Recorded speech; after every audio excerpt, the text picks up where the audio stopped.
আসসালামু আলাইকুম রহমতুল্লাহি ওবরকাতুহু।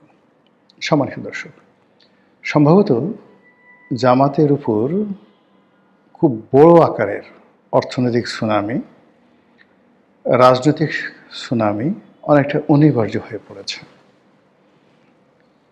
এই দলটি যারা করেন এর মধ্যে 99.99% লোকই on good faith and good ট্রাস্টে।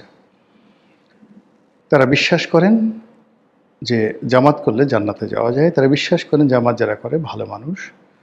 তারা বিশ্বাস করেন যে জামাত যদি করা হয় তাহলে কোনো না কোনো দিন দেশে খেলাফত প্রতিষ্ঠিত হবে। দেশে সেই যে খেলাফতের যুগে গল্পের মতো যে শাসন ব্যবস্থা ছিল, ওইরকম শাসন ব্যবস্থা প্রতিষ্ঠিত হবে এবং এই কাজ করার মাধ্যমে তারা সদগায়ে জারিয়া লাভ করতে পারবে। এজন্য জামাতের যারা সদস্য রয়েছেন সারা বাংলাদেশে, তারা নিয়মিত চাঁদা দেন, ইচ্ছায় দেন, স্বেচ্ছায় দেন। একেবারে যারা একেবারে ছাত্র শিবিরের যারা সাধারণ কর্মী, তারাও কিন্তু একটা নির্দিষ্ট পরিমাণ চাঁদা দিয়ে থাকেন। অন্যদিকে জামাতের যারা রোকন রয়েছেন, তাদের সংখ্যা কত আমি জানি না। এই রোকনরা তাদের যে বাৎসরিক আয়, সেই বাৎসরিক আয়ের একটা বিরাট অংশ স্বেচ্ছায়, কখনো 5%, কখনো 10%, এমনকি 20% শোনা কথা আমি জানি না, তারা জামাতের ফান্ডে জমা দেন। এবং এদের সংখ্যা যদি 2 কোটি হয় তাহলে কি পরিমাণ হয়, এবং এই কাজগুলো তারা খুব সততার সঙ্গে করেন। তো জামাতের এই যে ফান্ড, তারা যে নর্মাল চাঁদা নেন, রোকনদের আয়ের একটা ইনকাম রয়েছে, সেই ইনকাম নেন।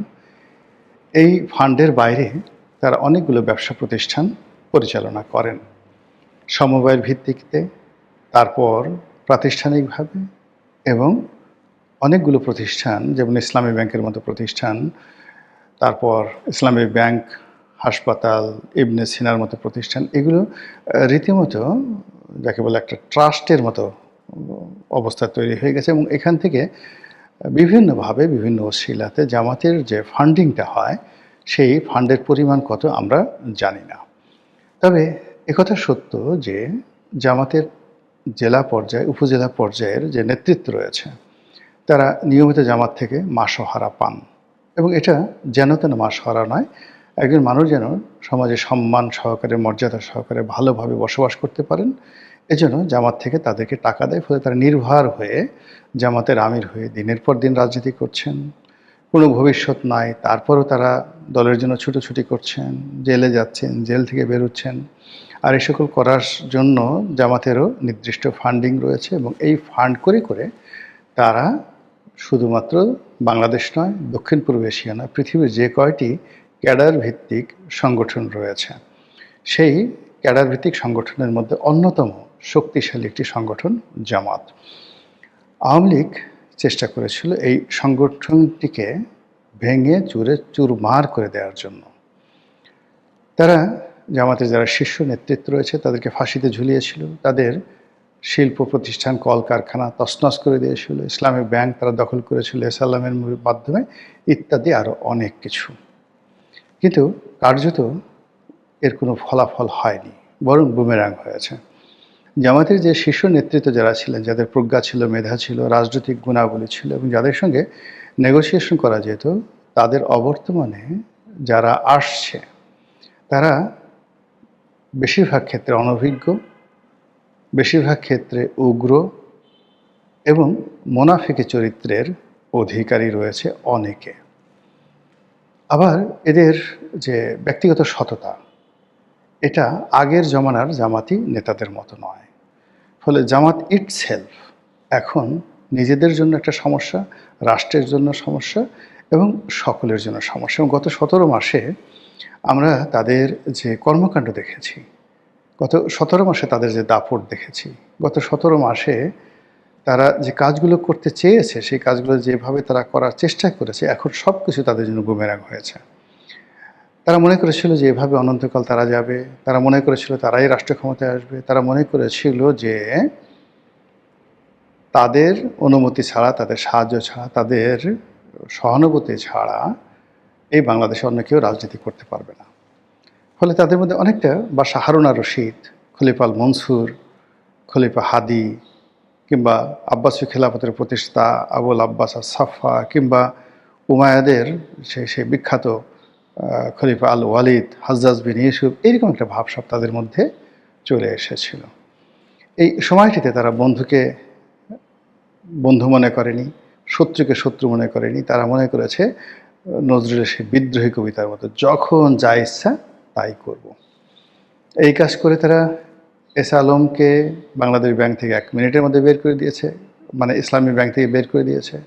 এস আলমের মালিকানাধীন অন্যান্য ব্যাংকগুলো তারা নিয়ে নিয়েছে, এবং তারা সারা বাংলাদেশে এরকম একটা হাইপ তৈরি করে ফেলেছে, যে হাইপের ফলে ব্যবসায়ীরা, আমলারা, কামলারা মনে করছে জামাতি ক্ষমতায় আসবে। এই জন্য জামাতের আমির, জামাতের নায়েবে আমির, জামাতের সেক্রেটারি থেকে শুরু করে সবার পিছনে আমাদের দেশের ভীরু বাঙালি বলে খ্যাত যারা আছে, তারা পা চাটার জন্য, রীতিমতো লেজুর বৃত্তি করার জন্য, লেজ নাড়ানোর জন্য চু চু চু চু করে ঘোরাফেরা করেছে। যাই হোক, সময়ের বিবর্তনে জামাতের plan A B C fail, আজকের দিন পর্যন্ত পুরো ফেইল।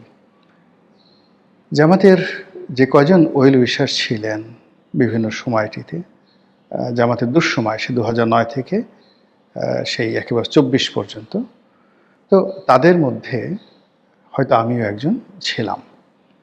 তো আমি গত 17 মাসে সেই জামাতকে নিয়ে, মানে ঠিক আগের জামানাতে যে সহানুভূতি দেখিয়েছি, ওইরকম কোনো সহানুভূতিমূলক কথা বলিনি, বরং আজকে যে কথাগুলো বলছি এই কথাগুলোই কিন্তু তখন বলেছি, অর্থাৎ গত 17 মাসে বলেছি। এবং এই কারণে জামাতের যারা অনেক লোক আছেন তারা বিরক্ত হয়েছেন, সঙ্গত কারণে বিক্ষুব্ধ হয়েছেন, কিন্তু তাদের সঙ্গে অতীতের সম্পর্কের কারণে হয়তো আমাকে ডলা দিতে পারেননি বা আমার রক কাটতে পারেননি।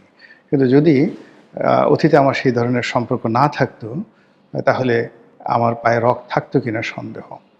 তো যেটা আমি এই গত 17 মাসে বলার চেষ্টা করছি, যে তারা এখন খুব দাপট দেখাচ্ছে। বিএনপি ক্ষমতায় আসার সঙ্গে সঙ্গেই তারা বিপদে পড়বে, তাদের সব কিছু বুমেরাং হবে, এবং বিএনপি যেখানে সুযোগ পাবে সেখানে তাদেরকে বাঁশ ডলা দেবে, ফাটা বাঁশের মধ্যে ফেলে একেবারে আচ্ছা মতো ডলা দেবে। এই কথাগুলো একাধিকবার গত 17 মাসে বলেছি। আমি একথাও বলেছি যে বিএনপি যদি ক্ষমতায় আসে, এস আলম আবার ফিরে আসবে ইসলামী ব্যাংক, এবং তারা থাকতে পারবে না। এমনকি 21 টেলিভিশনে এস আলমের যে মালিকানা, এখানে সালাম সাহেব দখল করেছেন, যত সুন্দরভাবে 17 মাস ভরে যেভাবে ভোগ করেছেন, বিএনপি ক্ষমতায় থাকলে এটা তিনি পারবেন না, এটা তিনি পারবেন না। এরপরে তার অন্যান্য এস আলমের যে অন্যান্য মালিকানাধীন ব্যাংকগুলো, যে ব্যাংকগুলো মানে রাতারাতি, যেমন ধরেন ফার্স্ট সিকিউরিটি ব্যাংক, এস আলমের ব্যাংক, এখন সেই ব্যাংক থেকে এস আলমের সমস্ত লোকদেরকে সাথে সাথে বের করে দিয়ে, একসময় ইসলামী ব্যাংকের এমডি ছিলেন, ইসলামী ব্যাংকের এমডি ছিলেন সেই আব্দুল মান্নান, মান্নান সাহেবকে এনে ফার্স্ট সিকিউরিটি ব্যাংকের, ইসলামী ব্যাংকের চেয়ারম্যান বানানো হলো। আচ্ছা বলেন তো, এই ফার্স্ট সিকিউরিটি ব্যাংকের সাথে জামাতের কী সম্পর্ক? কিন্তু জামাত এই কাজগুলো করেছে। এখন এস আলম যদি ফিরে আসে, ফিরে এসে যদি ডলা শুরু করে, তাহলে ডলাটা কোন দিকে যাবে বলেন তো? এবং তারা, মানে এই যে যারা টাকাওয়ালা ধনী, সেটা সালমান এফ রহমান হোক, এস আলম হোক, কিংবা সেটা বসুন্ধরা গ্রুপ হোক, কিংবা মেঘনা গ্রুপ হোক, অথবা যমুনা গ্রুপ হোক, ডাজ নট ম্যাটার। টাকায় পুতুল হাসে, টাকা দিয়ে সবাইকে কেনা যায়। এই টাকা দিয়ে করা যায় না এমন কোনো কাজ নেই, এবং তাই এখন বাংলাদেশে হচ্ছে। বাংলাদেশে দেখুন, সেই যে মানে ব্যবসায়ী জগতের যে যারা নিয়ন্ত্রণ করতেন সব কিছু, যারা আওয়ামী লীগকে চালাতেন, যারা এরশাদকে চালাতেন, যারা একসময় হাওয়া ভ্রমণ চালাতেন, তারাই এখন বাংলাদেশে সব কিছু চালাচ্ছেন। আর সেক্ষেত্রে এস আলম এখন বাংলাদেশের number 1। S Alam, Samid group, Salman F Rahman, এমনকি ওই যে গাজী গ্রুপ যে পুড়িয়ে ফেলা হয়েছে, এমনকি বসুন্ধরা গ্রুপ, যমুনা গ্রুপ, তারাই কিন্তু এই মুহূর্তে সব কিছু চালাচ্ছে। এর কারণ হলো বিএনপির তো আলাদা কোনো ব্যবসায়িক গ্রুপ নেই, জামাতেরও নেই। জামাতে এক নাবিল গ্রুপ ছিল, সেই নাবিল গ্রুপ এখন জামাতের সাথে সম্পর্ক খারাপ হওয়ার কারণে তারা এখন বিএনপিতে যোগ দিয়েছে। এবং তারা যে একটা স্টার টেলিভিশন করেছে, সেই স্টার টেলিভিশনে আপনি দেখতে পাবেন যে কী ধরনের জামাত বিরোধী প্রচারণা তারা শুরু করে। তো যেটা বলছিলাম, যে জামাতের জীবনে এই ঘটনাগুলো কেন ঘটে বারবার? তাদের কি মন পরিষ্কার নয়? তাদের কি ইমান আকিদার মধ্যে কোনো দুর্বলতা আছে? নাকি তাদের মধ্যে নির্বুদ্ধিতার পরিমাণ খুব বেশি? ডাজ নট ম্যাটার, এটা আল্লাহর ব্যাপার আর তাদের ব্যাপার।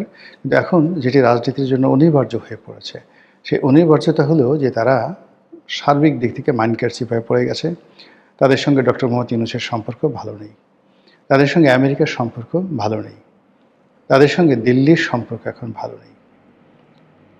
আর এই গত নির্বাচনে তারা যদি স্ট্রংলি দিল্লির সাথে সম্পর্ক ভালো রক্ষা করতে পারত এবং আওয়ামী লীগের সঙ্গে তাদের সম্পর্কটি সমঝোতামূলক জায়গায় নিতে পারত, তাহলে হয়তো তারাই ক্ষমতায় আসতো। শেষ মুহূর্তে বাংলাদেশের বেশিরভাগ ক্ষেত্রে আওয়ামী লীগ সিদ্ধান্ত নিয়েছে একেবারে শেখ হাসিনার সরাসরি নির্দেশে। অনেক ভোটার, বিশেষ করে হিন্দু ভোটাররা জামাতকে ভোট দেয়নি, তারা বিএনপিকে ভোট দিয়েছে। আমরা সবাই ধরে নিয়েছিলাম যে এরা ভোট কেন্দ্রে আসবে না, কিন্তু শেষ মুহূর্তে আওয়ামী লীগ সিদ্ধান্ত নিয়েছে যে তারা জামাতকে ক্ষমতা আসতে দেবে না। দিল্লিও একই অবস্থা। তো বোঝার চেষ্টা করুন যে একেবারে বাড়া ভাতে, যেখানে আমেরিকা 100% জামাতের ব্যাপারে সিদ্ধান্ত নিয়েছিল, সিদ্ধান্ত নিয়েছিল তারাই ক্ষমতায় আসবে। ডক্টর মোহাম্মদ ইউনূস প্রেসিডেন্ট হবে, জামাতের আমির সেখানে প্রধানমন্ত্রী হবে, আর বিএনপি বিরোধী দলীয় নেতা হবে। 40 থেকে 45টি সিট তারা পাবে। আর এনসিপি হয়তো প্রধান বিরোধী দল হবে, আর দ্বিতীয় প্রধান বিরোধী দল হবে বিএনপি। বিএনপি পাবে 40 সিট, এনসিপি পাবে ধরুন 70-80টি সিট, আর বাকি সিট জামাত পাবে। তো এরকম একটি ম্যাটিকুলাস ডিজাইন নিয়ে আমেরিকার যে প্ল্যান ছিল, ওটা নির্বাচনের একদিন আগ পর্যন্ত সারা বাংলাদেশে সবাইকে সন্ত্রস্ত করে তুলেছিল। বড় বড় বিএনপি নেতাদের ঘুম হারাম হয়ে গিয়েছিল যে জামাত ক্ষমতা আসলে কি হবে, রগের অবস্থা কী হবে, ডলা খাবো কীভাবে, তারপর শেষে আরও কী হবে ইত্যাদি ইত্যাদি। ঢাকা বিশ্ববিদ্যালয়, তারপর শেষে রাজশাহী বিশ্ববিদ্যালয়, এখানে যারা ছাত্র নেতৃবৃন্দ রয়েছেন তাদের কথায় বার্তায় আচার আচরণে মনে হচ্ছিল যে একটা চড়াই পাখির যতটুকু ওজন আছে তারেক রহমান সাহেবের সেই ওজনও নাই। কিংবা ধরুন একটা ছাগলের যতটুকু মূল্য আছে, বিএনপি নামক যে দলটি, এটা ছাগলের মূল্য নেই। এরকমই মানে বিএনপির যে বিরুদ্ধবাদী দল হিসেবে জামাত যে প্রভাব দেখাচ্ছিল, কথাবার্তা বলছিল, জামাতের কর্তা ব্যক্তি আমিরের মতো ভদ্রলোক মানুষ, তিনি যে জঙ্গি ভাষায় কথা বলছিলেন, তারপর শেষে তাদের যে সকল টেলিভিশনে লোকজন আসে তাদের যে কথাবার্তা, কি ব্যারিস্টার আছে, এদের কথাবার্তা শুনলে যে কোনো মানুষের মেজাজ ঠিক রাখাটা দায় হয়ে যেত।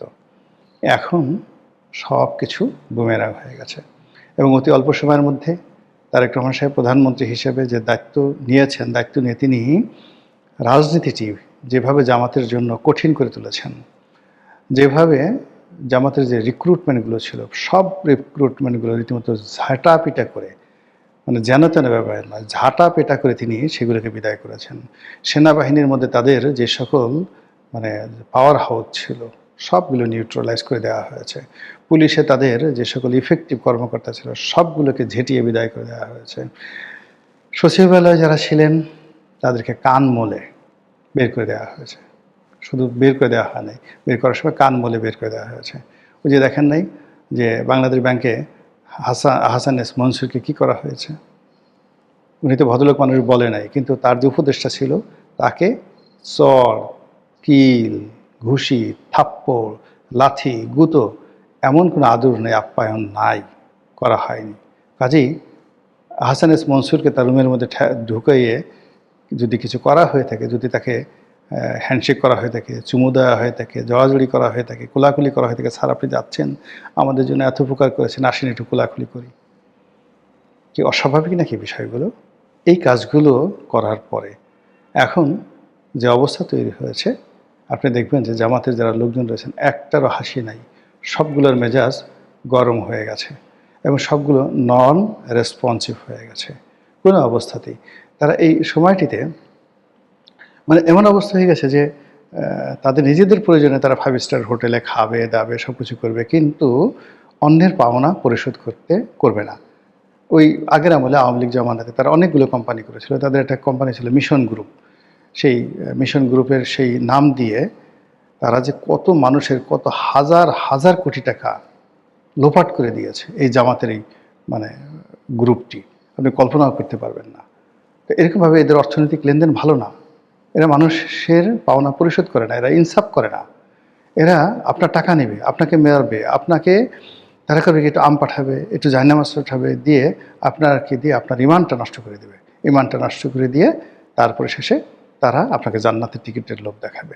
তো এই যে কর্ম গত 17 মাসে তারা যে করেছে, এই কর্মের ফলে কি হলো, এখন প্রতিদান পাওয়ার সময় আসছে। আর সেই প্রতিদান পাওয়ার অর্থনৈতিক ক্ষেত্রে ইসলামী ব্যাংকে তাদের যে মূল ঘাঁটি, সেটার ভবিষ্যৎ কী হবে, সেটা বাংলাদেশ ব্যাংকে আহসান এস মনসুরের পরিণতি, নতুন গভর্নর এবং সেই নতুন গভর্নরের নিয়োগ নিয়ে আবার নেত্র নিউজ যে রিপোর্ট করেছে, সেই রিপোর্টে স্পষ্টই বলা হচ্ছে যে তিনি এস আলমের, আর কিছু বললাম না, বাকিটা আপনারা নেত্র নিউজ থেকে পড়ে নিয়েন। মহান আল্লাহ আমাদের সবাইকে হেদায়েত দান করুন এবং হেফাজত করুন। আসসালামু আলাইকুম ওয়া রাহমাতুল্লাহি ওয়া বারাকাতুহু।